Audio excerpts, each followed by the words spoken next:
at any point in this talk, you can consciously and intentionally tune me out. And you can redirect your conscious focus onto some other issue. You can think about the dinner that you just had, or some book that you're reading. You can think about what you have to do tomorrow. But in all those cases, the point is that you can focus and direct your own conscious awareness. Okay? Now, as an aside, you can also choose not to focus on anything. You can let your mind drift. And this is what we mean by daydreaming. If you recall any time that you've been daydreaming, just think about what the mental experience was like in that situation. You were not actively directing your mind towards something, you were loosening up that control. And whatever was flowing through your mind at a given time was more or less random. But the idea is that you can direct your mind, or if you choose not to, you can drift. Now consider another example. As children, most of us learned the alphabet song. That is, the alphabet song was not sung to us and then we could automatically sing it back. We had to learn the alphabet song, which meant that we had to consciously focus on the letters, their order, and the tune that went along with them, and then we had to practice it some number of times before we knew it thoroughly and could sing it accurately. Now notice the process here. When we first heard the song, the sensory perceptual level of our consciousness automatically processed that material. However, in order to sing the song accurately, we had to memorize the order of letters and notes. And memorization is an active, conscious process that one must undertake by choice. We each could have chosen not to learn the song. There was nothing that said just hearing the song would make us learn it and then we could automatically repeat it. However, little kids enjoy learning fun songs, and the enjoyment of that task served as at least one motivator to put forth that mental effort to make the choice to learn that song and be able to sing it themselves. Now, these are just two simple examples of the choice to think. There are countless others that range from the simple to the highly complex. But in all cases, the choice to put forth mental effort, to raise one's conscious awareness, to focus one's mind on some activity is what free will is all about. Now, as a brief aside, as people develop both intellectually and physically, there are things that become automatized. The alphabet song is a good example. If we all sang it right now, it would take very little mental effort to recall how that goes and sing it back accurately. Or, if I say, Mary had a little lamb, where did that come from? And did you have to put forth any mental effort for that word to come up into your mind? I assume the answer is no. But the point is that things do become automatized beyond that sensory perceptual level. So I just wanted to acknowledge that that does happen. And actually, it's a very important thing to understand when you're doing psychotherapy or you're trying to understand yourself, because thoughts become automatic, emotions become automatic, and to a large extent, behavior becomes automatic. We can go into that more later perhaps, but I just want to point out there is a real value in understanding automatized conscious processes beyond just your brain processing material. So let's just briefly review what we've covered so far.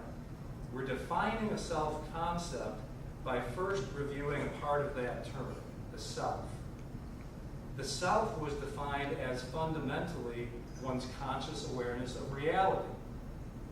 Consciousness was described as having two levels, the sensory perceptual level and the conceptual level.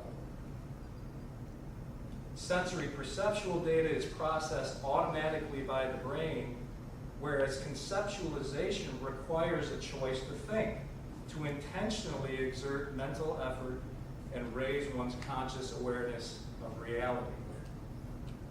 Concepts were said to allow us to quickly integrate a lot of information and enable us to go beyond the immediate range of our direct environment.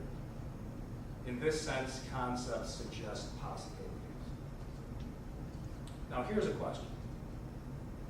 The self is fundamentally one's conscious awareness. But is that all that the self is? In other words, is the self just one's conscious awareness of whatever's happening at a given time?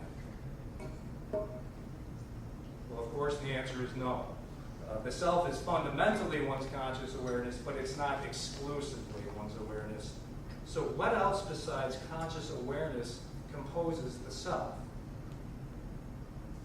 Essentially, there are two things, although each is composed of many different qualities, attributes, and processes.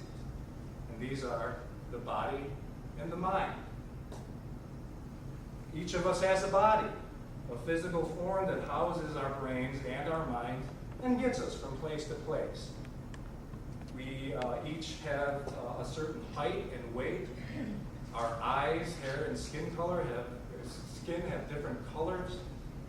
And we each have different parts to our bodies that enable us to do different things. When one looks into a mirror, he sees his body and recognizes that this physical form is him, or at least a somewhat significant aspect of who he is. Each of us also has a mind. Now, the previous parts of this talk discuss some fundamental characteristics of the mind, but also briefly alluded to particular contents and processes of the mind. The contents include concepts, premises, principles, beliefs, and memories, to name just a few. The processes include things like reasoning, analyzing, evaluating, and recalling, again, to name just a few. Now, obviously, these are just general descriptions of the different aspects of the body and the mind. However, psychology and psychological functioning are very much the result of the integration of the body and the mind. Now, there are limitless examples of mind-body integration that could be given, but just in the interest of time and for the purposes of this talk, I'll focus on one: a self-evaluation. What is a self-evaluation? Well, in general, a self-evaluation is just what the term implies. It's an assessment and judgment of some aspect of oneself.